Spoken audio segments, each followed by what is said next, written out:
हिँड्यौँ हेर्दा हेर्दै हाम्रो एक्जिट आइपुग्यो भनेपछि त हामी त यता गएको पो रहेछ त मान्छे आएर बस्नु हो कि कति सुन्दर जग्गा हो सानो सानो छ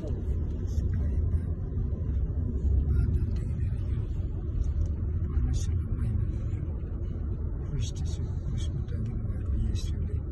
क्रुसमा दुईवटा हातहरू काटी टोकिएर दुईवटा खुट्टाहरू काटी टोकेर काँडाको मुकुट लगाएर काँडा कोखामा भाला रोपिएर जुन रगत बगाउनु भयो त्यो रगतमा हामी पखालिएकै कारणले चाहिँ परमेश्वरले आफ्नो सन्देश सुनाउनको लागि युएस जस्तो ठाउँमा पनि परमेश्वरले मलाई आउने मौका दिनुभएको श्रेय चाहिँ क्रुसमा टाँगिनु भएको सिद्ध बलिदान येशूलाई मात्रै जान्छ भनेर